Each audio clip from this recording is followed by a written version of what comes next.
A'udzubillahi as-sami'il 'alim minasyaitonir rajim. Bismillahirrahmanirrahim. Assalamualaikum warahmatullahi wabarakatuh. Alhamdulillah. Alhamdulillahirabbil alamin.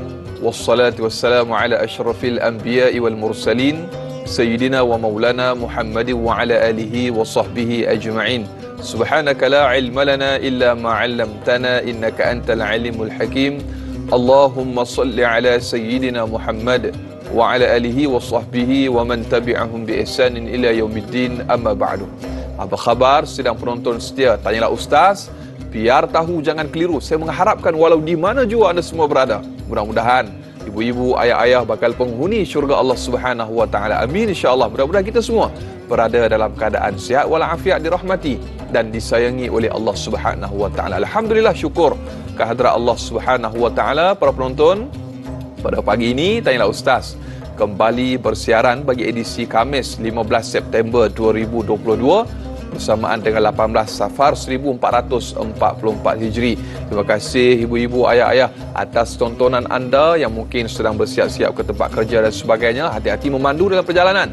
Mudah-mudahan selamat sampai ke destinasi insya-Allah. Dan alhamdulillah, tajuk yang cukup menarik untuk sama-sama kita diskusikan, kita bincangkan pada pagi ini, iaitu sirah pertama dalam Islam, penurunan kalam Allah. Iaitu satu bicara berkenaan dengan ataupun berkisar tentang Al-Quranul Karim. Dan insya-Allah sebagaimana biasa kita tampilkan, kita bawakan.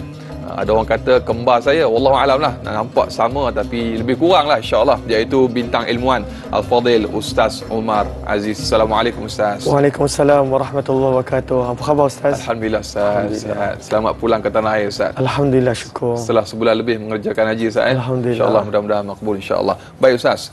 Apabila kita berbicara tentang topik kita pada pagi ini, sirah pertama dalam Islam, berbicara tentang penurunan kalamullah Ustaz, kita mengalu-alukan kepada para penonton yang mungkin ingin mengajukan soalan dan juga kemusykilan berkaitan topik kita pada pagi ini.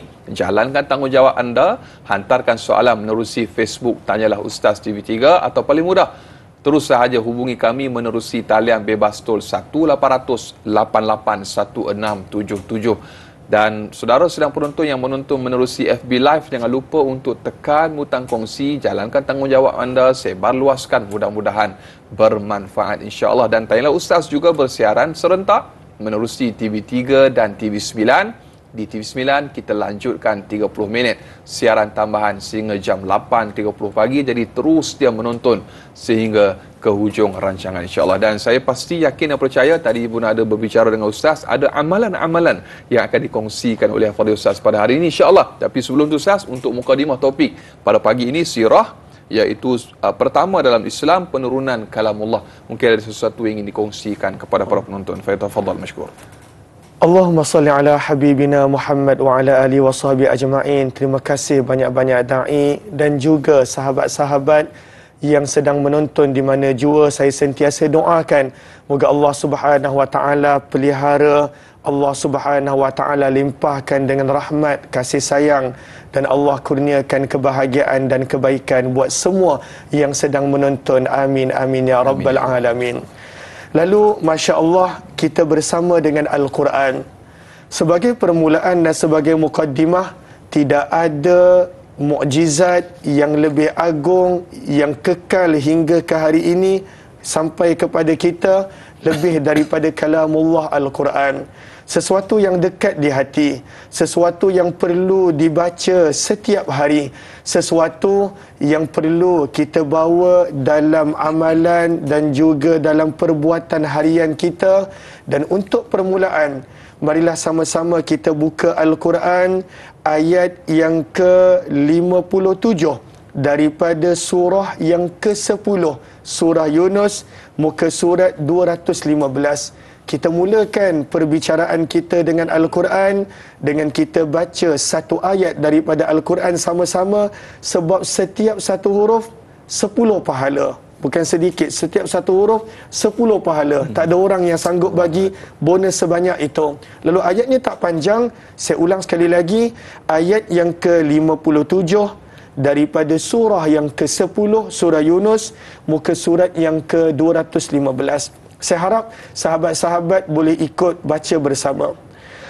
A'udzu billahi minasy syaithanir rajim. Bismillahirrahmanirrahim.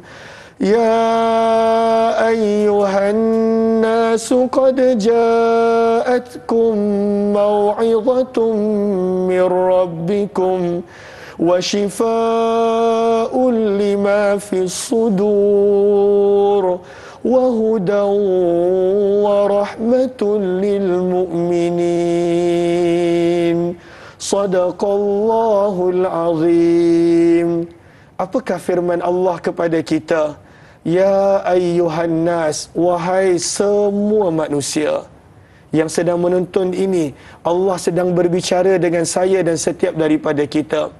Allah ingatkan kita, qad ja'atkum, sungguh telah datang kepada kamu wahai manusia, Al-Quran yang berupa mau'izah, berupa nasihat. Kita inginkan motivasi, inginkan nasihat, ada dalam Al-Quran. Yang kedua firman Allah, wa shifaa'un lima fis sudur, ada penawar, ada rawatan, ada ubat untuk hati kita yang selalu sakit. Yang kedua. Yang ketiga firman Allah, wahuda, kalau kita inginkan petunjuk, kita inginkan bimbingan, kita kadangkala kita hilang arah tuju dan tak tahu jalan yang mana yang patut diambil. Wahuda, dalam Al-Quran adanya hidayah. Dan yang keempat firman Allah, warahmah, di dalam Al-Quran terdapatnya kasih sayang Allah.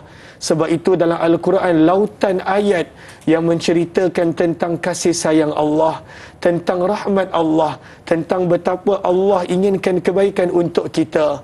Dan ini kita akan nampak manfaatnya lebih lil mu'minin, lagi-lagi untuk orang yang beriman, untuk orang yang benar-benar percaya. Ini adalah mukaddimah. Mudah-mudahan para ibu dan juga semua dapat jadikan ayat ini sebagai pegangan dalam kehidupan setiap daripada kita. Mudah-mudahan insya-Allah da'i. Amin, insya-Allah. Mudah-mudahan itu sebagai mukadimah topik kita pada pagi ini, pertama dalam Islam, iaitu penurunan kalamullah. Dan terima kasih kepada yang sudi menghantarkan soalan, kerana kita dah pun ada soalan pertama Fadil Ustaz untuk kita raikan di Facebook. Baik, sahabat kita Mas Niza yang bertanya, cantik soalannya. Assalamualaikum warahmatullahi wabarakatuh. Waalaikumsalam warahmatullahi wabarakatuh. Adakah kalamullah itu berarti Allah Subhanahu wa taala sentiasa berbicara atau berkata-kata? Dan yang kedua, terdapat hadis menyebutkan bahawa Nabi SAW mendengar wahyu diturunkan seakan bunyi loceng dan juga jelmaan malaikat Jibril. Bagaimanakah keadaan sebenarnya baginda menerima wahyu daripada Allah Subhanahu wa taala? Terima kasih atas pencerahan Ustaz. Masya-Allah. Lalu Allahumma salli ala habibina Muhammad wa ala alihi washabihi ajma'in. Terima kasih kepada Mas Niza di atas soalan yang sangat baik. Lalu bila kita sebut tentang Al-Quran, maka Al-Quran kita selalu panggil dengan panggilan kalam Allah. Maksud daripada Al-Quran adalah kalam Allah, adalah Al-Quran yang ada pada hati manusia, Al-Quran yang berada pada hati manusia. Dan ini yang Imam Bukhari juga tegaskan di dalam penulisan beliau yang khusus, yang beliau menceritakan tentang asma' dan sifat Allah, iaitu Al-Quran yang ada di dalam hati manusia, Al-Quran yang sampai kepada baginda Nabi SAW, maka itu adalah kalam Allah yang azali. Ya, Al-Quran yang kita tulis pada mushaf, Al-Quran yang kita catat pada lembaran, maka bentuk tulisan dan bentuk yang dicatat itu adalah perbuatan kita, perbuatan makhluk. Tetapi Al-Quran yang ada dalam hati manusia, yang mana ada di dalam hati setiap daripada kita, ada yang ada dalam hati dia surah Al-Fatihah, ada yang ada dalam hati dia surah Al-Ikhlas, ada yang ada dalam hati dia surah-surah yang banyak ataupun sedikit, maka itu adalah kalam Allah yang azali. Kemudian bahagian yang kedua soalan yang menarik berkenaan tentang bentuk-bentuk penurunan wahyu.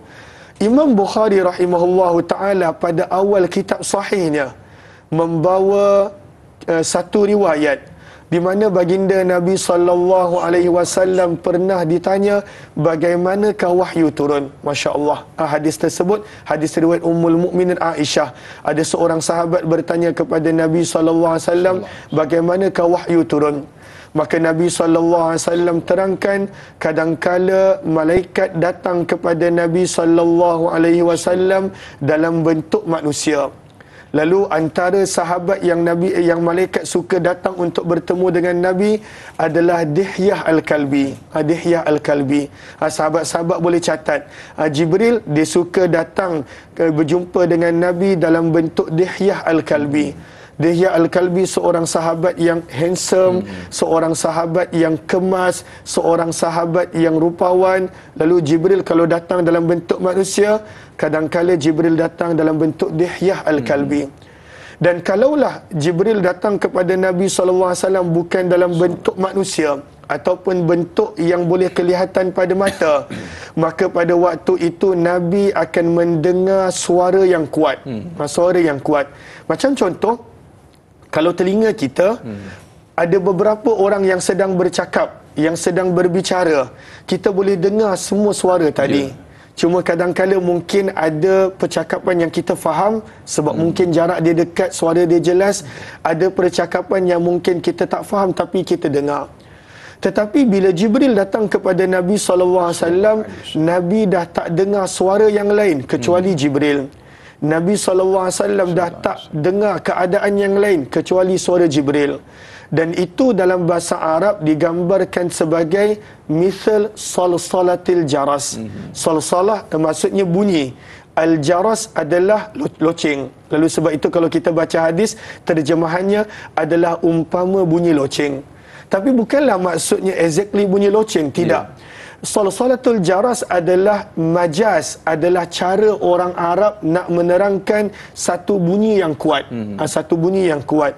Lalu pada zaman tersebut bunyi yang kuat yang senang dijelaskan adalah bunyi besi bertemu besi. Bunyi besi bertemu dengan besi. Maka Nabi SAW terangkan, kuatnya bunyi tersebut adalah umpama bunyi besi bertemu dengan besi. Kita panggil sebagai salsalatul jaras dalam hadis, iaitu bunyi yang datang ketika mana loceng berbunyi. Itu terjemahan dia. Lalu bila Nabi SAW datang wahyu, maka Nabi SAW akan dengar hanya suara Jibril, dan disitulah Nabi SAW akan mengingati wahyu yang turun. Dan inilah kebanyakan wahyu yang sampai kepada baginda Nabi SAW. Terima kasih di atas persoalan tadi. Ini adalah bentuk-bentuk wahyu yang turun kepada baginda Nabi SAW. Itu antara kepayahan yang ditanggung oleh Nabi SAW untuk kata apa, menjadi panduan kepada kita. Betul. Jadi sayang kalau kita jadikan Al-Quran sebagai perlembagaan yang ditinggalkan, Ustaz. Jadi tidak kita bicarakan pada pagi ini tajuk kita pertama dalam Islam, penurunan kalamullah. Banyak lagi Ustaz dan juga sidang penonton untuk kita kongsikan. Terus setiap menonton Tanya Ustaz, biar tahu dan keliru, kembali bergabung selepas ini.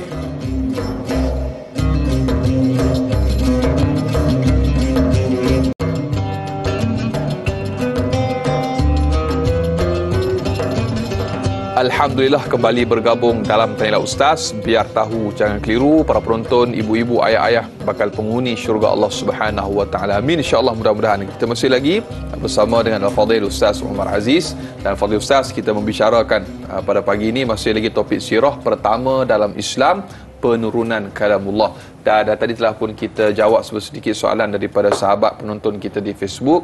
Dan apabila kita sebut tentang bagaimana kisah penyerupaan malaikat seperti Dihyah Al-Kalbi tadi itu yang Ustaz sebut tadi, bagaimana wahyu diturunkan kepada baginda Nabi Muhammad SAW dalam keadaan bunyi yang sangat kuat, dan menggambarkan betapa sukarnya ataupun beratnya yang ditanggung oleh Nabi SAW. Dan mungkin sedikit pengajaran ibrah yang kita boleh ambil Ustaz tentang wahyu, penurunan wahyu Ustaz. Allahumma salli ala Muhammad wa ala alihi washabihi ajma'in. Masya Allah, penurunan wahyu sememangnya adalah satu benda yang sangat berat buat Nabi SAW. Ada sepotong hadis yang diriwayatkan oleh Zaid bin Thabit, penulis wahyu. Maka Zaid bin Thabit pernah ketika mana wahyu turun, Pehanya pada waktu itu berada di bawah peha Nabi. Peha dia berada di bawah peha Nabi. Maka dia kata Zaid bin Thabit, bila turunnya wahyu, sebab wahyu turun secara tiba-tiba. Maka kata Zaid bin Thabit radhiyallahu anhu, pada waktu itu aku rasa seolah-olah nak hancur peha aku dan kaki aku. Bahkan kalau kita lihat dalam riwayat, ketika mana wahyu turun, maka pada waktu yang sejuk, pada musim yang sejuk, berpeluh Nabi SAW. Kalau Nabi berada di atas unta yang kuat akan terus terduduk. Maka riwayat-riwayat ini nak menerangkan kepada kita pengorbanan yang dilalui oleh junjungan mulia kita Nabi SAW dalam untuk menerima wahyu Al-Quran. Maka sayugianya kita sebagai umat Nabi, orang yang mencintai baginda Nabi SAW, orang yang mencintai akan Al-Quran, kita patut luangkan masa dengan Al-Quran. Sebab akhirnya Al-Quran adalah penawar untuk kita. Al-Quran adalah petunjuk untuk kita. Al-Quran adalah rahmat daripada Allah untuk kita. Sebab itu ada sepotong ayat yang menarik. Boleh ke Da'i kita kongsikan, yang mana kadang-kala kita rasa hati kita rasa tertutup, betul tak sahabat? Ada tak sahabat-sahabat sidang penonton, para ibu yang mana rasa hati dia rasa seolah-olah tertutup, rasa berat bila nak buat benda yang elok, rasa mudah bila nak buat dosa ataupun maksiat, ataupun kadang-kala kita rasa hati kita macam tak best. Itu adalah tanda-tanda hati pada waktu itu dah mula tertutup. Sebab hati kita pun bernyawa, hati kita pun sebenarnya hidup. Maka ada satu ayat yang saya nak kongsikan daripada surah Muhammad juz yang ke-26. Kalaulah sahabat-sahabat ada Al-Quran, boleh buka Al-Quran. Kalau tak ada Al-Quran, boleh catat di ruangan komen. Kalau yang sedang lihat di Facebook, ataupun boleh catat di nota di handphone kita. Kita lihat sepotong ayat yang ada dalam surah Muhammad juz yang ke-26. Maka pada muka surat 509, muka surat 509, ayat yang ke-24 daripada surah Muhammad, surah yang ke-47, Allah Subhanahu Wa Ta'ala berikan jawapan kepada hati kita yang mungkin rasa tertutup, rasa berat, rasa susah, rasa keluh dan kesah, rasa tak tenang. Maka firman Allah Subhanahu Wa Ta'ala, sama-sama kita baca, A'udzu billahi minasyaitonir rajim. Afala yatadabbaruna al-Qur'an am ala qulubin aqfaluha. Firman Allah Subhanahu Wa Ta'ala, afala yatadabbaruna al-Qur'an. Maka mengapakah mereka tidak mahu menghayati, mentadabbur akan Al-Quran? Allah tanya soalan. Kenapa tak nak tengok Al-Quran, hayati Quran, tadabbur Al-Quran? Kerana orang yang tidak mentadabbur dan tidak menghayati, apa yang terjadi pada hati dia? Am ala qulubin aqfaluha. Adakah sudah ada penutup, ada kunci, ada penutup ke atas hati dia? Allahu Akbar. Lalu daripada sini kata para ulama tafsir, ubat kepada hati yang tertutup adalah tadabbur Al-Quran. Satu hari satu ayat sebagai permulaan. Satu hari baca satu ayat, baca terjemahan. Sebenarnya Al-Quran ni, Al-Fadil Da'i dan juga sahabat-sahabat, Al-Quran ni adalah mukjizat. Saya kalau saya baca Quran tanpa faham pun saya dapat sesuatu. Kalaulah saya baca Al-Quran dengan terjemahan, saya dapat ekstra. Kalaulah saya baca Al-Quran dengan tadabbur, saya dapat lebih manfaat. Kalaulah saya baca Al-Quran, terjemahan, tadabbur, kemudian tafsir dia lagi, akan dapat lebih. Sebenarnya setiap tingkatan kita dengan Al-Quran, kita akan dapat sesuatu.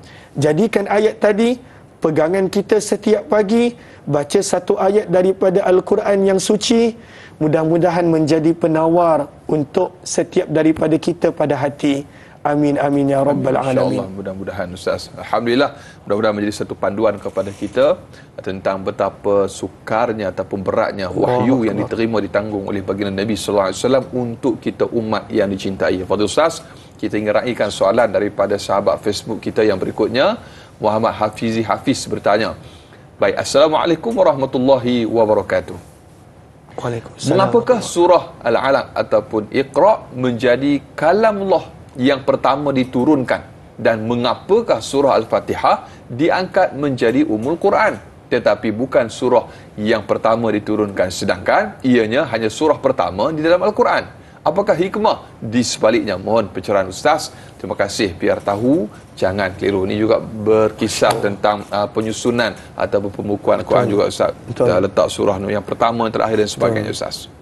Allahumma salli ala habibina Muhammad wa ala alihi washabi ajma'in. Terima kasih kepada Tuan Hafizi. Soalan yang sangat baik, soalan yang mungkin ditanya oleh ramai juga daripada kita. Maka Nabi SAW menerima wahyu yang pertama daripada ayat 1 hingga 5 daripada surah Al-Alaq. Dan kenapa bukan Al-Fatihah, walaupun kita panggil Ummul Quran, walaupun kita panggil Ummul Kitab sebagai wahyu yang pertama? Kerana kita kena faham situasi Nabi SAW, kita kena faham situasi ketika mana bangsa Arab pada zaman Nabi SAW, supaya kita boleh nampak jelas hikmah penurunan wahyu yang pertama daripada surah Al-Alaq. Sahabat-sahabat sidang penonton, kalau ada yang baru join, ajak ahli keluarga yang lain untuk tengok, sebab Al-Quran dekat di hati setiap daripada kita. Kalau yang sedang menonton di Facebook, tanyalah Ustaz TV3. Mohon bantu untuk kongsi, bantu untuk share. Mudah-mudahan lebih ramai yang beroleh manfaat. Ini juga salah satu dakwah kita untuk mendekatkan manusia kepada kalamullah yang mulia. Lalu ketika mana Nabi SAW menerima wahyu, maka Nabi SAW pada waktu itu adalah seorang yang dipanggil Ummi. Ummi adalah gelaran yang masyarakat Arab berikan kepada orang yang tidak boleh menulis dan membaca. Tapi jangan salah faham sahabat-sahabat. Kena ingat, Nabi SAW tidak boleh menulis dan membaca bukan kerana kekurangan. Tidak. Ada sebabnya. Lalu Nabi SAW tidak boleh menulis dan membaca bukan kerana kekurangan. Itu kita kena betul-betul faham. Dan kemudian situasi masyarakat Arab pada zaman tersebut, benda yang mereka paling agungkan adalah sastra dalam bahasa Arab, dalam bahasa mereka. Itu benda yang mereka paling agungkan. Zaman Nabi Musa, masyarakat zaman tersebut mereka paling agungkan adalah ilmu sihir. Sebab itu Firaun sendiri ada banyak ahli sihir dia. Bila Firaun nak ajak Nabi Musa berlawan pun melalui sihir dia. Zaman Nabi Isa pada waktu itu dengan perubatan dan seumpama dia. Maka masyarakat Arab pada waktu itu yang mereka agungkan adalah sastra bahasa Arab. Ada tak di antara ibu-ibu dan sahabat-sahabat, dan saya pasti ada, yang pernah lihat Al-Quran di Turki? Al-Quran yang ditulis oleh Sayyidina Uthman bin Affan radhiyallahu anhu pada era pemerintahan dia. Ada yang pernah tengok tak? Saya pasti mesti ada yang pernah tengok. Kalaulah ada yang tak pernah tengok, boleh Google. Nanti pada waktu tu boleh nampak. Al-Quran yang ditulis pada era pemerintahan Khalifah Uthman bin Affan, dia ditulis dalam keadaan tidak ada baris.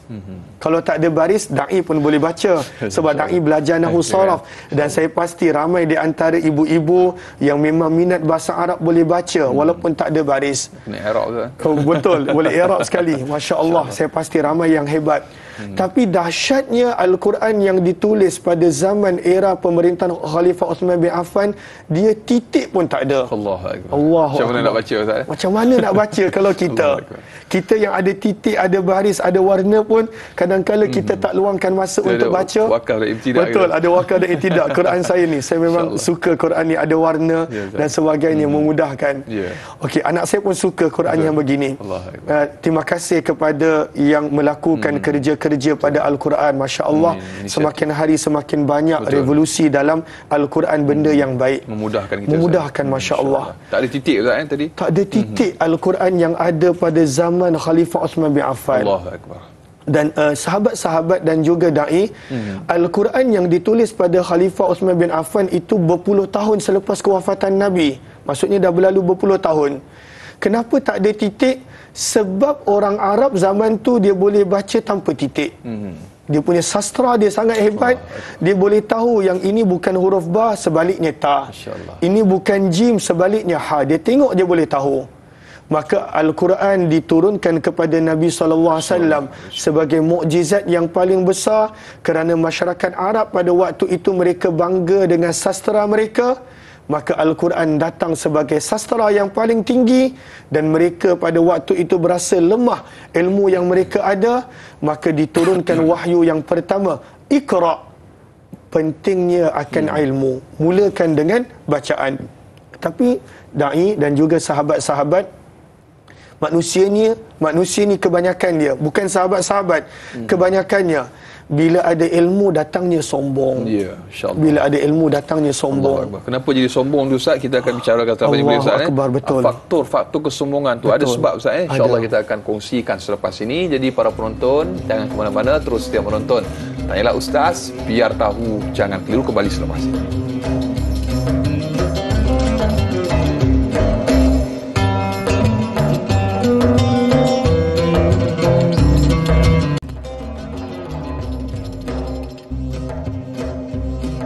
Alhamdulillah, kembali bergabung dalam Tanyalah Ustaz, biar tahu, jangan keliru. Para penonton, ibu-ibu, ayah-ayah, bakal penghuni syurga Allah Subhanahu wa taala. Amin, insya-Allah. Saya mengharapkan walau di mana juga kita semua berada, mudah-mudahan senantiasa dalam keadaan ceria selalu dan sihat walafiat, insya-Allah. Baik, kita masih lagi bersama dengan Al-Fadil Ustaz Umar Aziz, dan untuk kita membicarakan topik kita pada pagi ini, sirah pertama dalam Islam, penurunan kalamullah. Fadil Ustaz, kita mengucapkan jutaan terima kasih kepada sahabat penonton kita yang sudi menghantarkan soalan dan juga kemusykilan, dan untuk yang berkongsi di media sosial, terima kasih kami ucapkan kerana menjalankan tanggungjawab anda pada pagi ini. Mudah-mudahan ianya ada nilai di sisi Allah Subhanahu wa taala, insya-Allah. Baik Ustaz, untuk yang sombong tadi Ustaz, tadi kita bicara tentang bila ada ilmu banyak ni dia jadi sombong. Mungkin ada faktor kesombongan itu berlaku. Sebab apa jadi sombong Ustaz? Allahu akbar. Allahumma salli ala habibina Muhammad wa ala alihi washabihi ajma'in. Terima kasih da'i. Lalu sombong adalah sifat yang sangat tercela. Sebab hakikatnya tidak ada sesiapa yang layak sombong kecuali hanya Allah. Lalu sombong, antara sebab utama sombong antaranya adalah pengetahuan dan ilmu. Kita lihat sebagai contoh, apabila seseorang tu dia tidak tahu, maka kita nampak bagaimana dia merendah diri. Tapi bila datangnya pengetahuan, datangnya ilmu, maka di situ datangnya sombong. Dan kita lihat pun kesalahan yang pertama yang pernah dilakukan oleh makhluk, Allahu Akbar, ini ingatan untuk saya sebenarnya, adalah yang dilakukan oleh iblis ketika mana Allah suruh dia menghormati Nabi Allah Adam. Maka Allah jelaskan dia ingkar, tak nak, dia sanggup lawan Allah. Aba wastakbar, seperti mana yang da'i sebut, kerana adanya sombong. Maka ujian yang paling berat bila ada ilmu, peringatan untuk saya. Bahkan Imam Ghazali pun selalu ingatkan, Allahu Akbar, moga Allah jauhkan saya, apabila dan setiap daripada kita, apabila manusia ada ilmu, benda yang paling mudah untuk berlaku adalah sombong. Sombong datang dengan ilmu. Dan apakah maksud sombong? Nabi SAW bila beritahu kepada para sahabat untuk tidak sombong, maka ada seorang sahabat pada waktu itu bertanya, wahai Rasulullah, adakah sombong ini seseorang itu pakaian dia cantik, pakaian dia mahal, adakah itu tanda-tanda sombong? Adakah sombong ini seseorang yang mempunyai kenderaan yang elok, kenderaan yang cantik, kenderaan yang mahal, adakah itu tanda sombong? Maka Nabi kata tidak, itu bukan sombong. Innallaha jamil yuhibbul jamal. Allah indah dan sukakan keindahan. Tapi sombong itu sifat dia dua, tanda dia dua. Sahabat-sahabat boleh catat sebagai peringatan untuk diri. Bukan kita pada waktu itu nak hukum orang lain. Maka apakah tanda-tanda sombong? Sabda Nabi yang pertama, batrul haq. Bila seseorang itu tolak je kebenaran, itu tanda sombong yang pertama. Dan selalunya, minta maaf da'i, ini untuk peringatan saya, selalunya siapa yang tolak kebenaran, selalunya adalah orang yang ada ilmu, orang yang ada pengetahuan. Maka dia akan tolak kebenaran. Allahu Akbar. Dia rasa takut bila cerita benda ni. Allahu Akbar. Betul Naif. Lalu orang yang akan tolak kebenaran selalunya orang yang ada ilmu. Lalu bila tolak je kebenaran, sabda Nabi, itu ciri sombong. Dan yang kedua, ghamtun nas ataupun ghamdun nas dalam hadis, pandang rendah pada orang lain. Sebab itu bagaimana kita nak bersihkan sombong? Allah beri jawapan pada wahyu pertama, seperti mana jawapan pada soalan Tuan Hafizi tadi. Iqra bismi rabbik. Mesti bersama dengan ilmu ada ingatan pada Rabb, ada ingatan pada Allah. Kenapa Allah gunakan Rabb? Kenapa Allah tak gunakan lafaz Allah? Kerana bila ada Rabb, adanya hamba. Adanya Rabb pencipta, adanya kita yang hamba.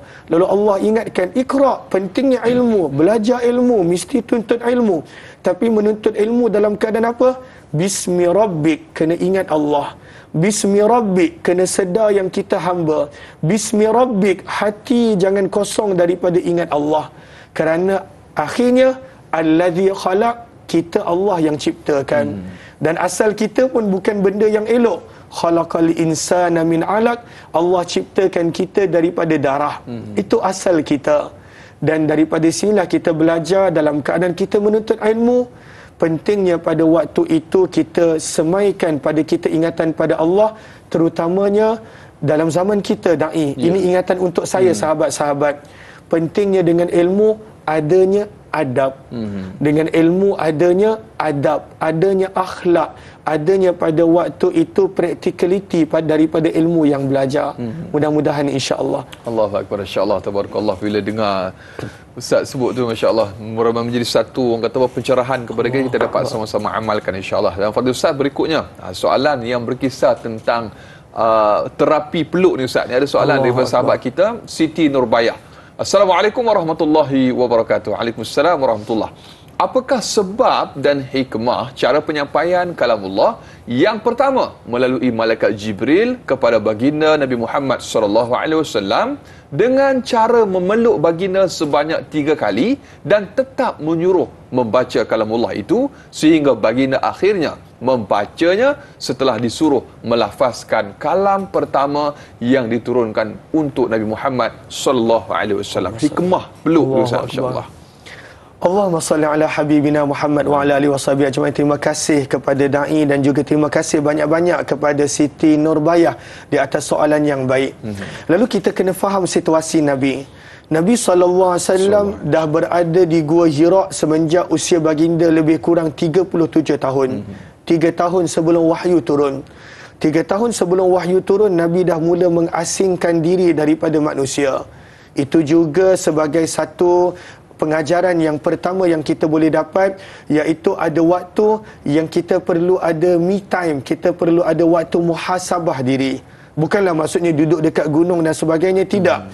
Tapi maksudnya kita ada waktu bersendiri yang kita perlu cek balik amalan kita, yang perlu kita perbaiki diri kita. Maka Nabi SAW ketika mana dah 3 tahun berada di Gua Hira, walaupun bukan sepanjang tahun, terutamanya Nabi akan berada pada bulan Ramadan. Maka pada usia Nabi SAW 40 tahun pada bulan Ramadan, maka pada waktu itu tiba-tiba ada makhluk yang lain bersama dengan Nabi. Dan menjadi lumrah manusia bila ada benda yang lain terkejut. Dan pada waktu itu merasa hairan kenapa ada makhluk yang lain. Dan makhluk tersebut adalah Jibril. Dan benda yang pertama yang Jibril suruh Nabi buat adalah benda yang memang Nabi tak boleh buat, iaitu Jibril suruh Nabi membaca. Dan Nabi memang tidak boleh membaca. Sekali lagi diingatkan, Nabi bukan tak boleh membaca kerana kekurangan, tetapi itu adalah panduan daripada Allah supaya orang tak gelar Al-Quran ciptaan Nabi SAW. Maka bila Nabi kata tak boleh, apa Jibril buat? Jibril peluk Nabi SAW. Bukan sekali, tetapi sehingga 3 kali. Maka para ulama berbeza pendapat apakah perlunya peluk tadi. Sahabat-sahabat yang kalau sedang menonton ada anak sebelah, peluk anak. Kalaulah ada suami sebelah yang belum pergi bekerja ataupun dah pencet, peluk suami, pelukkan. Ataupun suami peluk isteri, suami peluk isteri. Kenapa pelukan tadi? Para ulama berbeza pendapat. Ada yang mengatakan kerana nak menenangkan Nabi SAW. Dan sememangnya kalau kita lihat, pentingnya pada waktu itu peluk anak-anak sebanyak 3 kali, tenangkan mereka. Pentingnya kita peluk pasangan pada waktu itu untuk tenangkan mereka. Jangan pula kita peluk yang bukan mahram, itu dosa. Tapi maksudnya ahli keluarga kita, kita peluk ibu bapa kita. Kerana pelukan pada waktu itu membawa kepada ketenangan. Sebab waktu tu Nabi sedang risau, siapa yang makhluk di depan. Selama ni bertahun-tahun Nabi duduk, tidak ada sesiapa. Maka peluk pada waktu itu membawa kepada ketenangan. Dan kemudian Jibril tetap suruh Nabi SAW baca.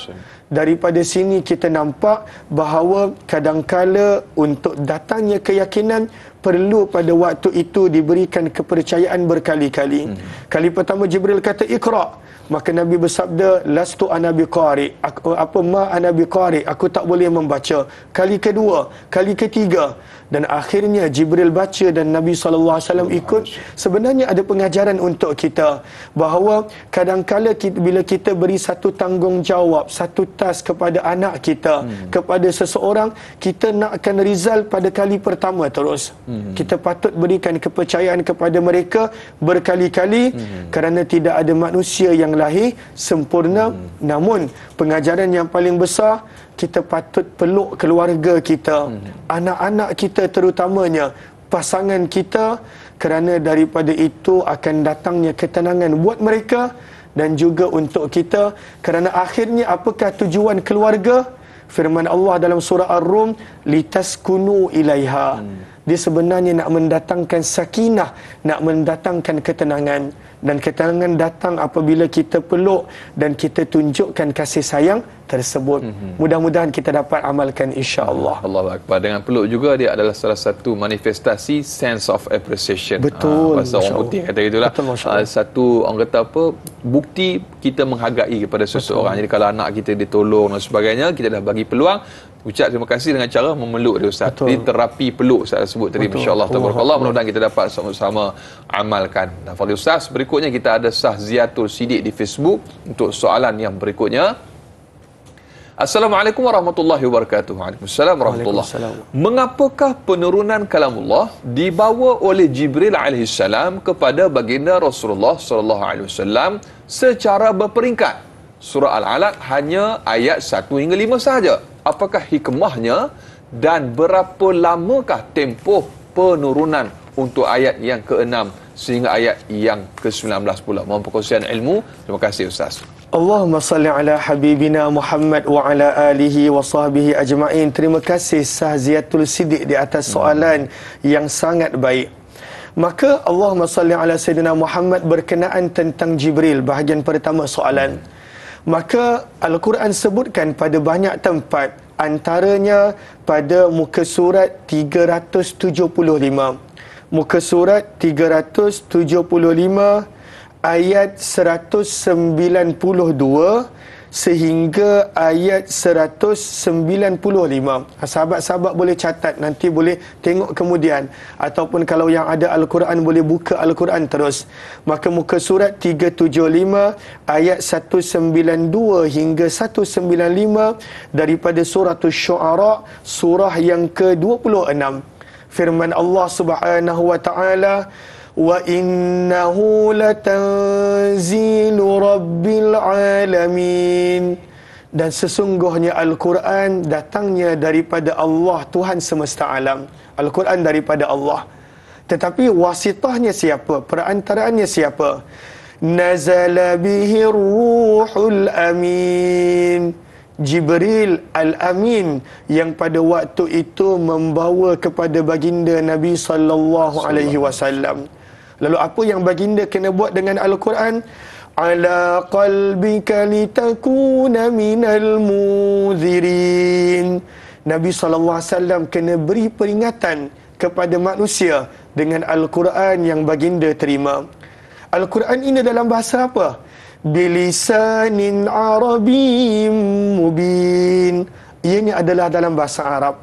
Maka dalam ayat ini dengan jelas Allah terangkan kepada kita yang membawa Al-Quran kepada baginda Nabi SAW adalah Jibril, yang mana Allah panggil Jibril dengan gelaran Al-Amin, seorang yang pada waktu itu beramanah.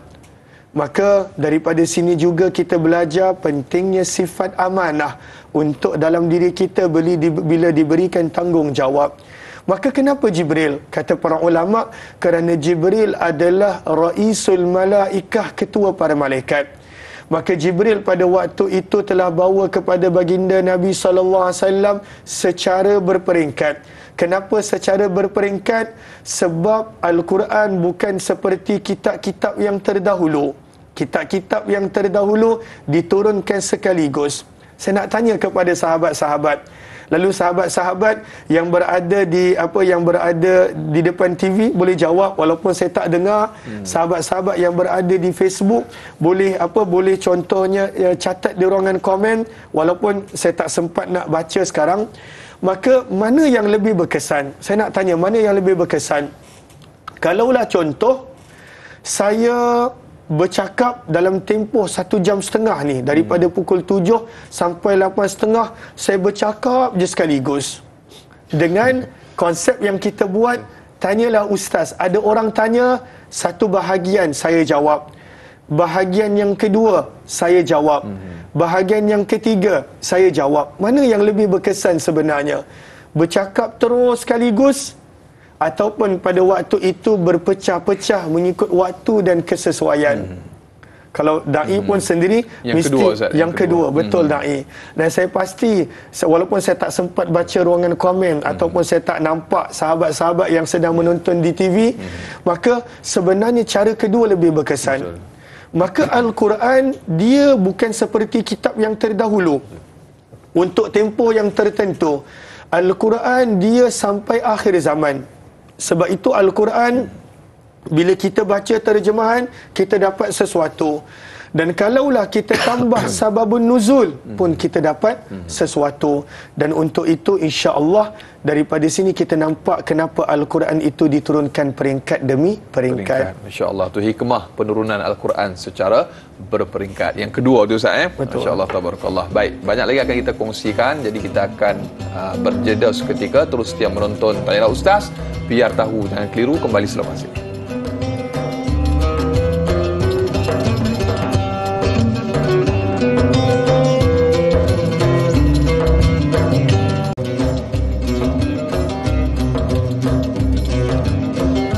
Alhamdulillah, terima kasih dan terima kasih. Kurang lebih sejam kita bersiaran semestinya dalam Tanyalah Ustaz, biar tahu jangan keliru. Para penonton, ibu-ibu, ayah-ayah bakal penghuni syurga Allah Subhanahu wa taala. Alhamdulillah, syukur kita masih lagi di Tanyalah Ustaz berbicara topik sirah pertama dalam Islam, iaitu penurunan kalamullah. Dan kita masih lagi bersama Al-Fadhil Ustaz Umar Aziz. Dan tadi bila Ustaz tanya kepada para penonton cara pertama ataupun kaedah yang kedua, ramai yang komen dekat Facebook cara yang kedua yang lebih berkesan Ustaz. Masya-Allah, betul lah apa yang kita dah bicarakan tadi Ustaz tentang hikmah penurunan Al-Quran secara beransur-ansur kepada baginda Nabi Muhammad SAW melalui perantaraan malaikat Jibril. Kita nak ucap terima kasih juga kepada para penonton yang sudi komen, tekan like, tekan share, sebarluaskan. Mudah-mudahan bermanfaat, mudah-mudahan Allah Ta'ala berkati kita semua insya-Allah. Baik Ustaz, untuk sambungan soalan tadi Ustaz cerita tentang hikmah penurunan secara beransur-ansur, dan mungkin bila Ustaz sebut kepada anak-anak ni Ustaz, mungkin apabila kita memberikan peluang kepada mereka, kita bimbing mereka dan jangan push dia orang ni Ustaz. Anak-anak kecil ni mereka memerlukan suasana juga untuk buat sesuatu. Jadi mungkin hikmah juga kita bagi mereka peluang tu Ustaz, dan juga kaitan dengan soalan yang diajukan oleh sahabat kita tadi Ustaz. Baik, masya-Allah. Allahumma salli ala Muhammad wa ala alihi washabihi ajma'in. Lalu sebenarnya anak-anak dan keluarga ni harta sebenar kita. Betul. Dan mereka ni pun manusia seperti kita, manusia. Lalu manusia ini al-bashar, manusia ini dia sebenarnya tak semua orang mampu untuk berubah sekaligus. Betul. Lalu apakah hikmah penurunan Al-Quran peringkat demi peringkat? Sebagai contoh, kita boleh tengok pengharaman arak, yang mana pada waktu itu ada step demi step dia. Pengajaran yang kita boleh dapat adalah dalam kita nak mendidik, dalam kita nak mentarbiah diri kita dan juga anak-anak, pasangan serta keluarga kita, perlunya pada waktu itu peringkat demi peringkat. Lalu sebagai contoh ayat arak contohnya, bila pada waktu itu ditanya tentang arak, maka dalam juz yang kedua pada waktu itu diberikan jawapan. Bila ditanya lagi tentang arak, datang pula ayat yang ada pada juz yang kelima, sehingga akhirnya pada juz yang ketujuh. Ada tahap demi tahap, peringkat demi peringkat. Maka sama juga sahabat-sahabat sidang penonton, saya pasti para ibu, para bapa, kakak-kakak dan abang-abang lebih mahir dalam mendidik. Tapi sebenarnya pada waktu itu, dalam kita belajar daripada Al-Quran, pentingnya ada tahap dalam kita mendidik, ada tahap dalam kita menegur. Itu sebagai satu perkongsian daripada saya yang tidak seberapa. Kemudian Syaziatul sebut juga tentang kenapa ada jarak di antara wahyu pertama Iqra ayat 1 hingga 5 dan ayat 6 sehingga ke akhir. Maka kedua-duanya ada sababun nuzul. Ayat yang pertama turun pada usia Nabi SAW 40 tahun sebagai wahyu yang pertama. Ayat yang kedua turun ketika mana, ianya adalah hadis riwayat Muslim. Hadis riwayat Muslim. Nabi SAW sentiasa beribadah dan solat di Baitullah Kaabah. Nabi solat di Baitullah walaupun disakiti, dipukul.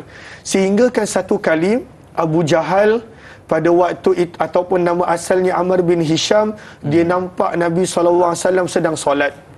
Maka dia kata dengan kumpulan dia, dengan geng dia, dia kata, siapa yang berani untuk ganggu Muhammad? Kita kacau Muhammad sedang solat, kita sakiti dia. Maka bila Abu Jahal nak pergi kepada Nabi SAW, dia patah balik. Maka kumpulan dia, geng dia rasa terkejut. Kenapa Abu Jahal begini? Maka rupa-rupanya Abu Jahal pada waktu itu Allah nampakkan sesuatu. Dengan ada unta besar yang pada waktu itu sedang mengawal Nabi SAW. Ahli kumpulan dia tak nampak. Maka sebab itu Allah turunkan ayat tersebut berkenaan tentang orang-orang yang sombong. Kalau kita lihat sebab itu Iqra bismi rabbikal ladzi khalaq, Allah dah ingatkan jangan sombong. Dan kemudian pada surah Al-Alaq ayat yang ke-6 firman Allah Subhanahu wa taala, kalla innal insana la yatgha. Sama sekali tidak, sesungguhnya manusia ini sangat derhaka. Allahu akbar. Allahu akbar. Kadang-kala kita pun pada waktu itu banyak kita langgar perintah Allah. Manusia ini sifat manusia. Kenapakah manusia dia derhaka dengan Allah? Allah terangkan. Saya hanya baca beberapa ayat. Ar-ra'ahu istaghna. Kerana dia rasa dia tak perlukan Allah. Kan kita begitu. Waktu kita sihat, kita lupakan Allah. Nisyan. Waktu Allah nisyan. Betul, daripada situ datangnya nisyan. Bila kita pada waktu tu orang sanjung, kita lupakan Allah. Waktu kita keluarga kita bahagia, kita lupakan Allah. Bila kita dah sakit, baru kita nak doa. Bila kita dah susah, baru kita nak doa. Tak salah sebenarnya. Tapi antara doa yang mustajab yang Nabi SAW sebut adalah orang yang bila dia berdoa waktu senang, insya-Allah waktu dia susah doa dia mustajab. Man sarrahu an yastajib Allah, sabda Nabi, barang siapa yang suka Allah nak perkenankan doa dia, falyukthirid doa fi raha, sabda Nabi, waktu dia senang dia mesti kena banyak doa. Tapi kita, ayat ni turun untuk Abu Jahal, tapi kalaulah kita kembalikan pada Abu Jahal, kita tak belajar apa-apa. Maka Allah sebut manusia ni derhaka. Kenapa? Ar-ra'ahu istaghna, kerana dia rasa dirinya cukup. Lalu berapakah tempoh antara ayat 1 hingga 5 dan ayat 6 hingga akhir?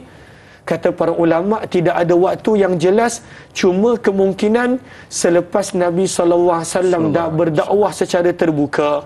Dan bilakah Nabi berdakwah secara terbuka? Dalam kitab Ar-Rahiqul Maktum disebutkan selepas 3 tahun Nabi berdakwah secara sembunyi. Lalu jaraknya adalah selepas 3 tahun turunnya wahyu yang pertama, tapi tak ada tarikh yang jelas. Saya harap saya dapat membantu menjawab persoalan tadi, insya-Allah. Tabarakallah. Jadi Itu satu orang kata apa, panduan kepada kita tentang sejarah Al-Quran, dan mungkin boleh teruskan pembacaan kita, pengajian kita dalam Sirah Maktum dari Ustaz tersebut. Baik, Ustaz, berikutnya kita ada Syahiralia bertanya, Ustaz. Syahiralia Muhammad di Facebook. Assalamualaikum warahmatullahi wabarakatuh. Waalaikumsalam warahmatullahi wabarakatuh. Selain daripada isteri baginda Nabi Muhammad SAW, iaitu Sayyidatina Khadijah Al-Kubra, siapakah lagi yang mengetahui peristiwa penurunan kalam atau wahyu yang pertama ini, serta apakah dan bagaimanakah reaksi mereka? Allahu Akbar. Terima kasih Syahiralia Muhammad atas soalan. Allah bila dengar tentang Khadijah sebab, Ustaz. Betul. Da'i. Sebabnya realiti, memang hakikat. Khadijah adalah tulang belakang Nabi SAW. Isteri yang mana sangat banyak membantu dakwah Nabi.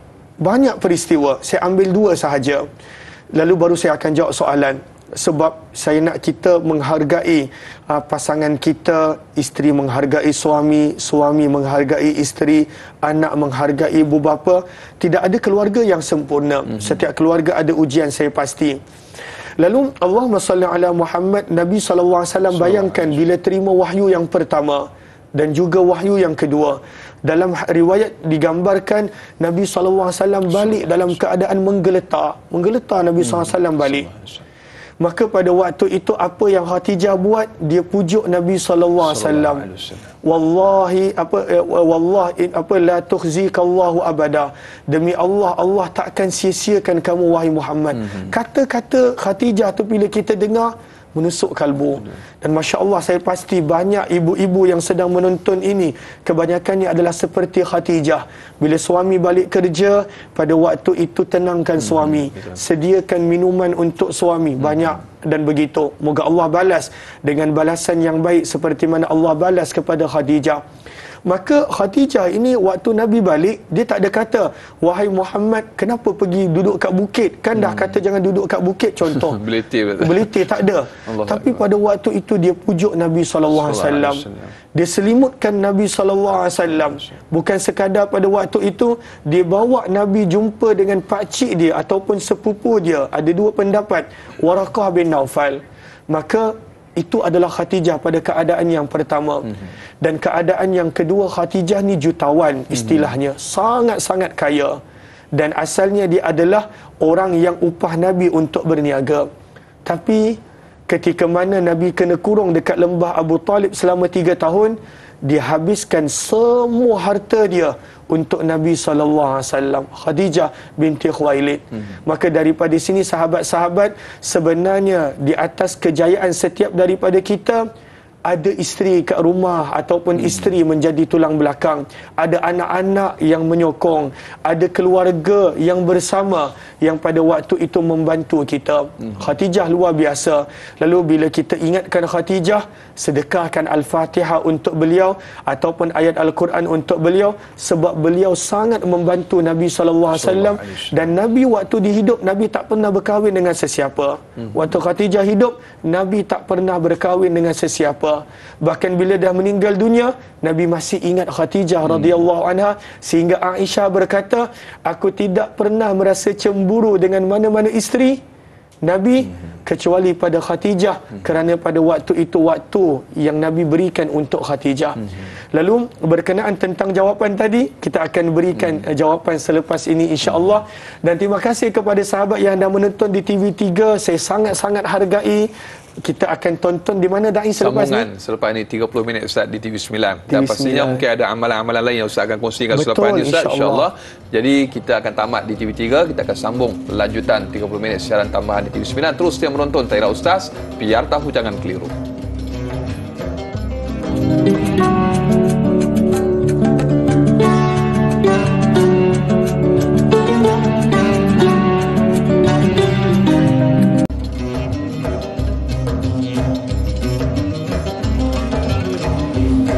Alhamdulillah, kembali bergabung dalam Taira Ustaz, biar tahu jangan keliru. Lanjutan 30 minit siaran tambahan di TV9. Para penonton, ibu-ibu, ayah-ayah bakal penghuni syurga Allah Subhanahu Wa Taala. Amin, insya-Allah. Dan kita masih lagi berbicara berkenaan dengan topik kita pada pagi ini, sirah pertama dalam Islam, penurunan kalamullah. Dan kita masih lagi bersama bintang ilmuwan Al-Fadil Ustaz Umar Aziz. Dan Fadil Ustaz, kita mengucapkan jutaan terima kasih kepada para penonton yang sudi mengajukan soalan, yang sudi hubungi kita, dan insyaAllah mungkin selepas ini ada kod panggilan kita di telefon. Dan bagi anda yang menonton menerusi FB Live, jalankan tanggungjawab anda sebagaimana biasa, tekan butang kongsi, sebar luaskan, mudah-mudahan bermanfaat insyaAllah. Baik Ustaz, apabila kita sebut tadi sebelum kita berhenti seketika di TV3, kita ada bicarakan berkenaan dengan seorang wanita yang memiliki ketangguhan, ketokohan yang sangat luar biasa, iaitu Sayyidatina Khadijah Al-Kubra. Mungkin sedikit sambungan daripada Ustaz, bagaimana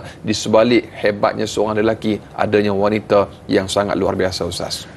Allahumma salli ala habibina Muhammad wa ala alihi wa sahbihi ajma'in. Lalu tadi kita telah berbicara tentang Khadijah binti Khuwailid radhiyallahu taala anha, seorang wanita yang banyak membantu dakwah baginda Nabi sallallahu alaihi wasallam.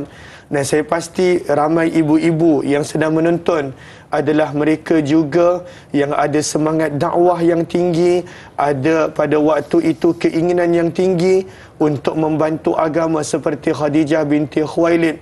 Moga-moga Allah balas dengan sebaik-baik balasan dunia dan akhirat insya-Allah. Lalu bila kita bercerita tentang siapakah yang mengetahui tentang wahyu pertama selain Khadijah, maka jawapannya adalah yang pertama adalah isteri tercinta Nabi, dan dia yang banyak membantu menenangkan Nabi.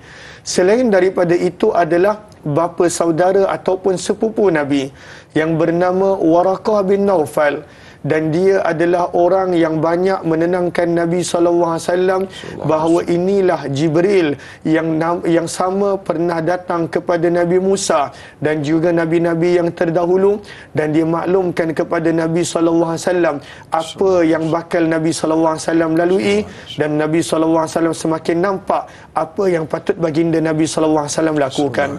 Selain daripada itu, yang tahu tentang wahyu yang pertama adalah Abu Bakar As-Siddiq radhiyallahu taala anhu, kerana beliau adalah orang yang pertama yang bukan daripada keluarga yang Nabi kongsikan. Selain daripada itu, Zaid bin Harithah yang memang tinggal serumah dengan Nabi, dan juga Ali bin Abi Talib yang merupakan orang yang tinggal bersama dengan Nabi. Inilah kumpulan kecil yang mana mereka dapat tahu tentang wahyu, dan Masya Allah Tabarakallah, kebanyakan daripada mereka terus menerima ajakan dan dakwah baginda Nabi SAW. Daripada sini pengajaran yang kita dapat, benda baik jangan ditangguh. Kalau kita dapat je benda yang baik, jangan ditangguh. Kita tahu je satu amalan, kita usahakan untuk buat. Kita tahu je satu amalan, kita cuba untuk kongsikan. Mudah-mudahan insya-Allah. Terima kasih di atas yang bertanya soalan sebentar tadi.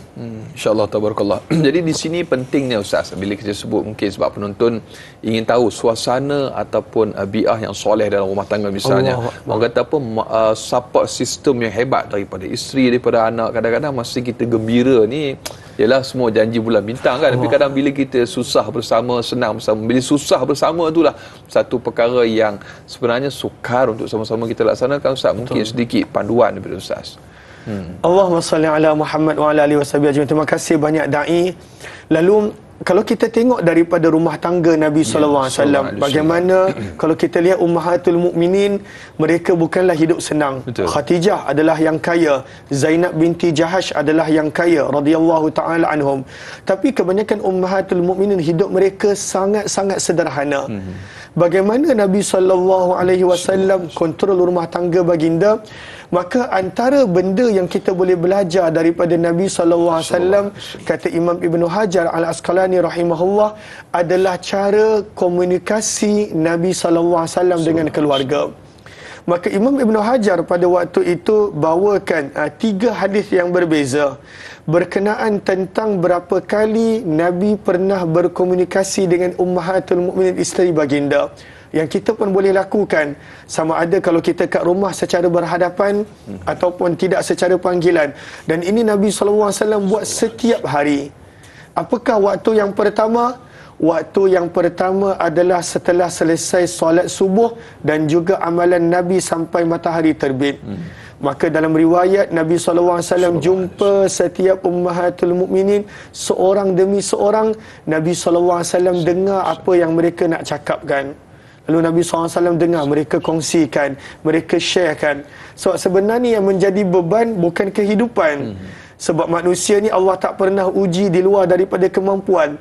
Tapi sebenarnya dalam keluarga yang menjadi beban adalah pada waktu itu perasaan yang ada dalam hati kita.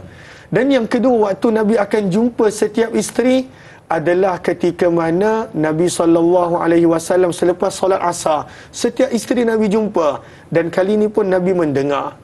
Dan yang ketiga adalah waktu malam selepas isyak, dekat rumah isteri mana giliran Nabi pada malam tersebut, semua ummahatul mukminin yang lain akan datang, dan Nabi kali ini akan berkongsi pula cerita. Nabi berkongsi cerita, Nabi SAW story dan buat kisah dengan mereka.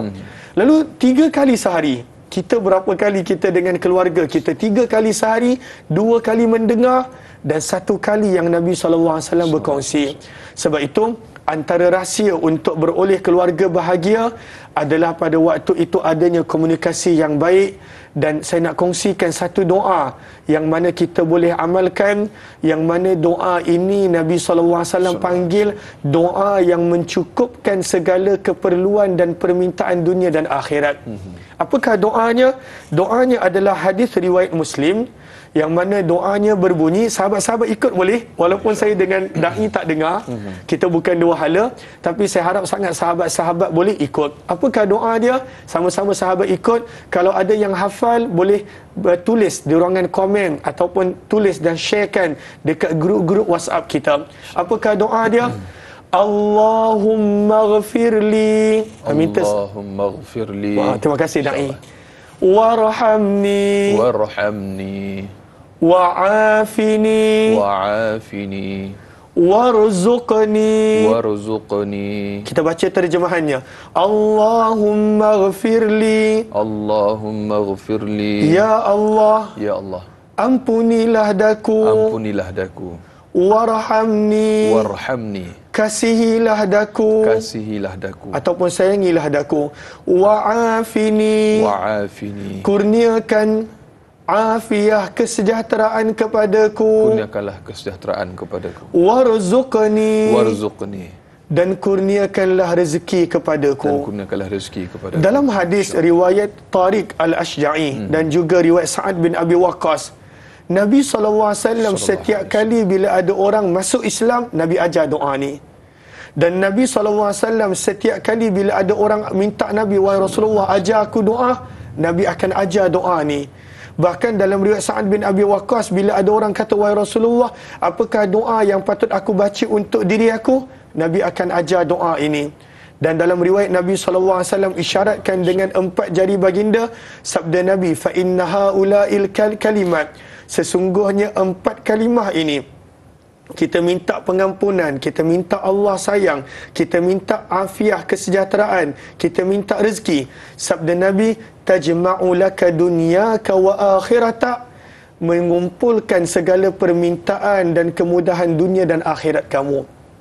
Ada tak sahabat-sahabat yang nak berazam untuk amalkan, walaupun tak tahu bahasa Arab, tak mengapa. Allah Maha mendengar. Kita mulakan dengan bahasa Melayu. Kalau ada komen banyak-banyak, saya azam untuk amalkan. Mudah-mudahan itu menjadi pemudah untuk kita amalkan, insya-Allah. Insya-Allah, mudah-mudahan kita dapat sama-sama amalkan doa tersebut. Baik, amalkan dan istiqamah Ustaz juga betul, penting, amal dan istiqamah. Baik, para penonton, banyak lagi akan kita kongsikan untuk tajuk kita pertama dalam Islam, penurunan kalamullah. Fadil Ustaz, kita nak berjeda seketika, terus setia menonton. Saya ingat Ustaz, biar tahu jangan keliru. Kembali selepas ini.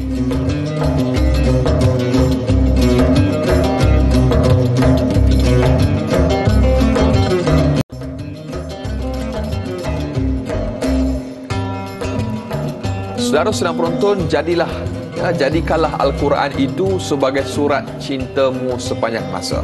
Bacalah Al-Quran walaupun satu muka ataupun hanya sedikit ayat cuma.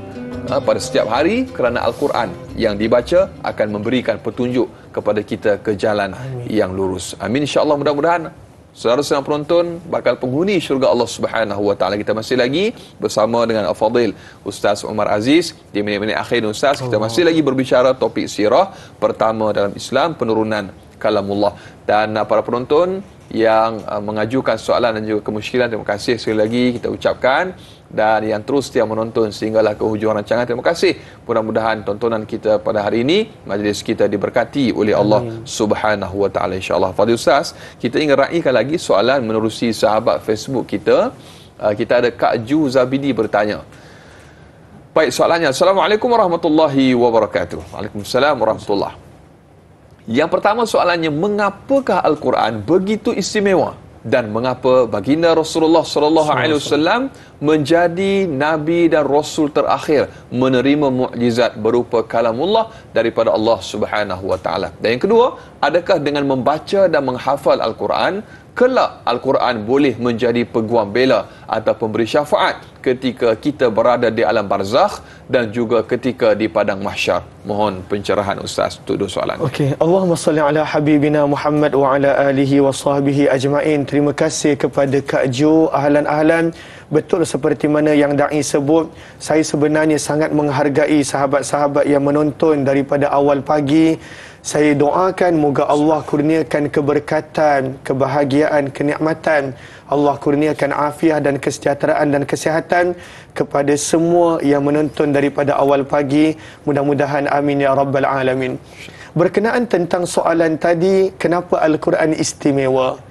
Semestinya Al-Quran istimewa kerana adalah kalamullah, kitab yang terbaik, diturunkan kepada Rasul yang terbaik dan diturunkan kepada umat yang terbaik. Al-Quran adalah kitab yang istimewa kerana tidak ada kitab yang Allah janji Allah akan jaga dan pelihara kecuali Al-Quran. Firman Allah dalam juz yang ke-14 suratul Hijr, inna nahnu nazzalna dzikr wa inna lahu lahafizun. Allah jaga Al-Quran, dan Allah jaga Al-Quran bukan seperti kitab-kitab yang lain. Allah jaga Al-Quran dalam hati-hati manusia. Sebab itu tak boleh nak ubah Al-Quran. Berapa banyak orang yang Allah pilih untuk hafal Al-Quran, nikmat yang besar. Bahkan saya pasti ada di antara keluarga yang sedang menonton yang hafal Al-Quran. Maka itu adalah keistimewaan Al-Quran.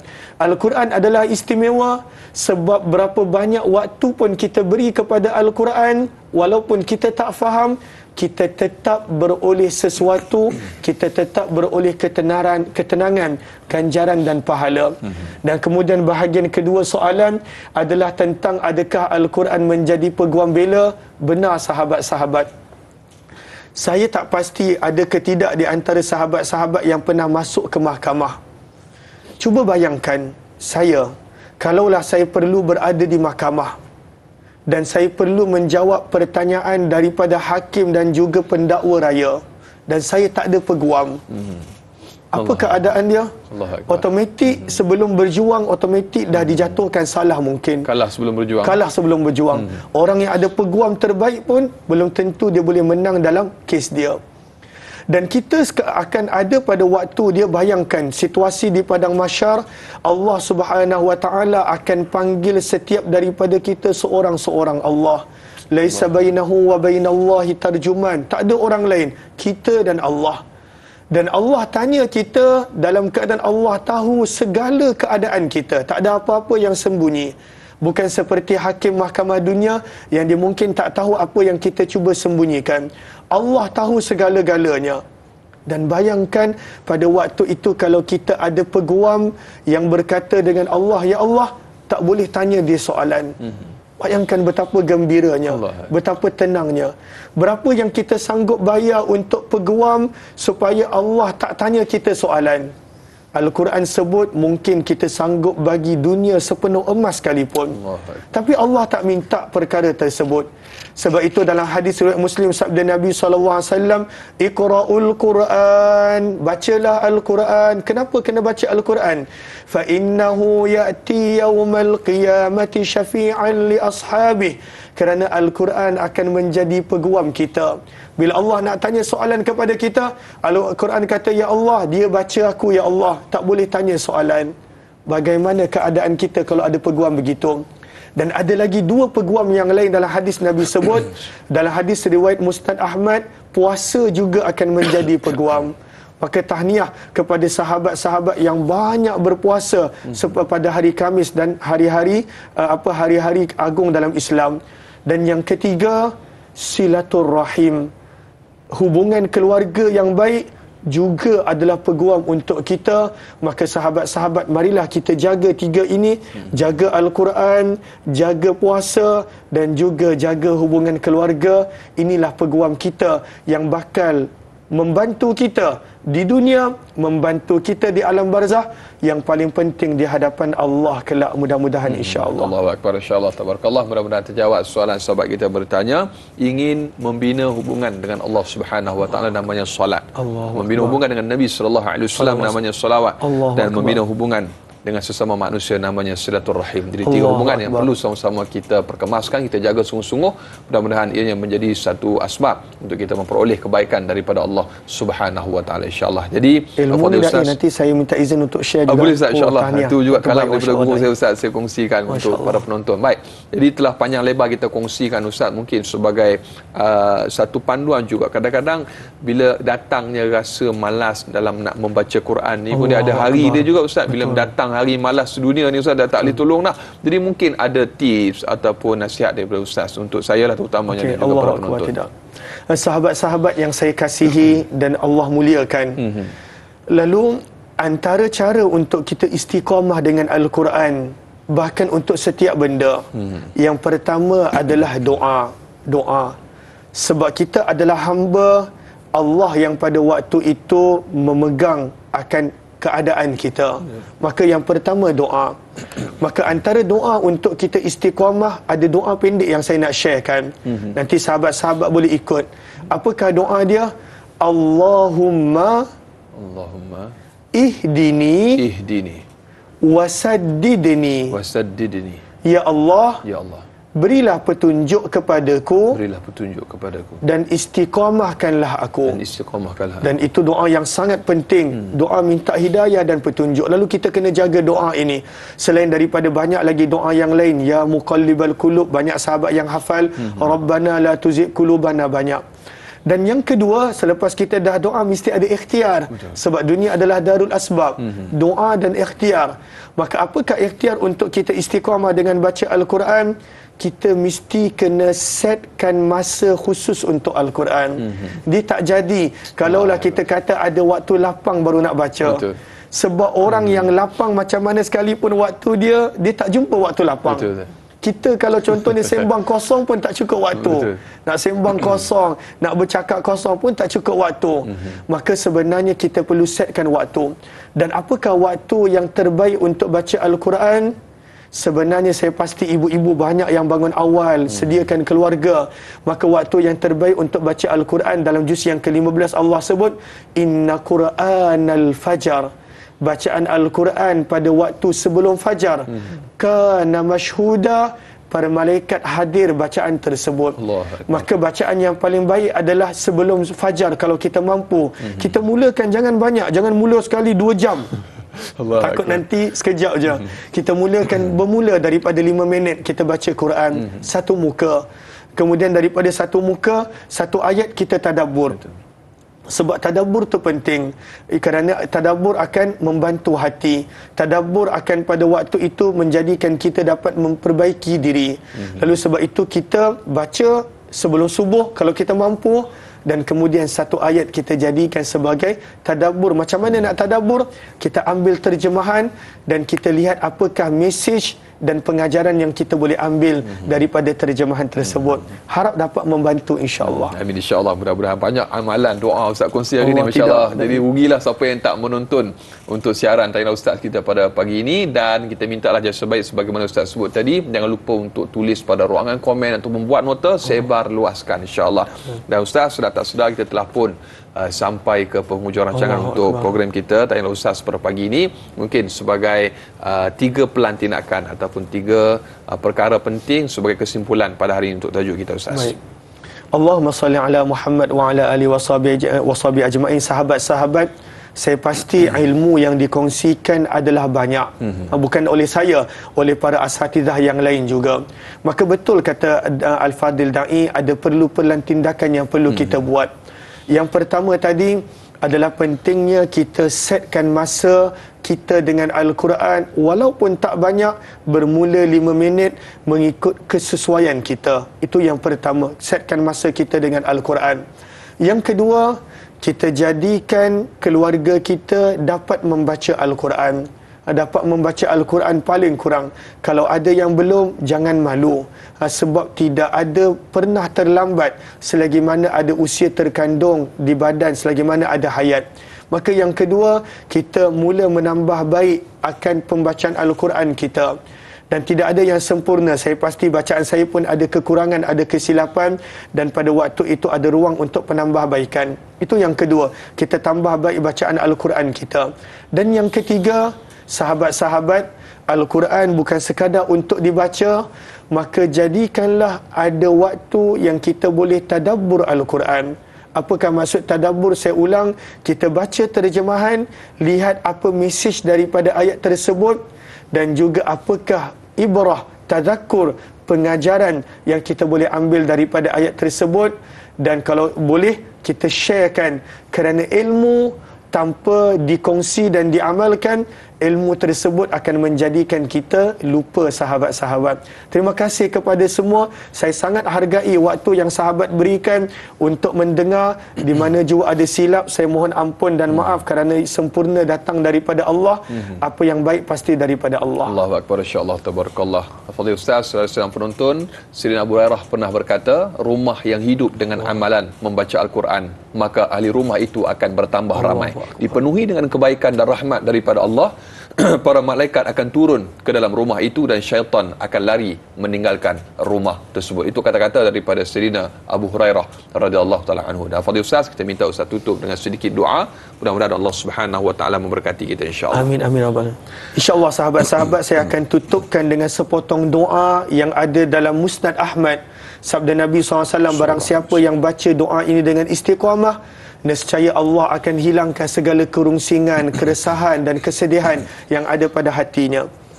Bismillahirrahmanirrahim. Alhamdulillahi rabbil alamin. Wassalatu wassalamu ala ashrafil anbiya'i wal mursalin wa ala alihi wa sahbihi ajma'in. Allahumma inna abduk ibnu abdik ibnu amatik nasiyana biyadik madin fina hukmuk adlun fina qada'uk nas'aluka Allahumma bikulli ismin huwa laka sammayta bihi nafsak aw 'allamtahu ahadan min khalqik aw anzaltahu fi kitabik aw ista'tharta bihi fi 'ilmil ghaibi indak an taj'ala al-Qur'ana rabi'a qulubina. Ya Allah, Kau jadikanlah Al-Quran penyebab hidupnya hati kami. Wa nura sudurina, jadikanlah Al-Quran penyebab cahaya dan terangnya hati kami. Wa jilaa ahzanina, jadikanlah Al-Quran penyebab hilangnya segala kerungsingan kami. Wa zahaba humumina, jadikanlah Al-Quran penyebab hilangnya segala kesedihan kami. Allahumma ya Allah, apa jua yang kami dapat tahu daripada Al-Quran, jadikanlah dapat kami kongsikan ya Allah, dapat kami amalkan ya Allah, dapat kami bawakan dalam kehidupan ya Allah. Allahumma ya Allah, kepada yang telah meluangkan masa untuk menonton, kepada yang telah meluangkan masa untuk menjayakan majlis dan program ini, Dikau balaslah setiap daripada mereka dengan Dikau kabulkan doa mereka ya Allah. Permudahkan urusan mereka ya Allah, tenangkan hati mereka ya Allah, kurniakan kesihatan dan afiat dan panjangkan usia mereka ya Allah. Limpahkan mereka dengan rezeki yang melimpah ruah, dipenuhi keberkatan ya Allah. Bahagiakanlah keluarga mereka ya Allah. Wa sallallahu wa sallam ala habibina Muhammad walhamdulillahi rabbil alamin. Amin amin ya rabbal alamin. Alhamdulillah, terima kasih sekali lagi ya Fadhil Ustaz. Dan esok para penonton, sebagaimana biasa kita akan kembali bersama dengan Da'i Luqman dan juga Ustaz Roslan Muhammad untuk tajuk istimewa Hari Malaysia, akhlak keluarga Malaysia. Jam dan juga waktu yang sama. Tanyalah Ustaz, biar tahu jangan keliru. Terima kasih sekali lagi kepada Ustaz. Sampai berjumpa lagi. Assalamualaikum warahmatullahi wabarakatuh.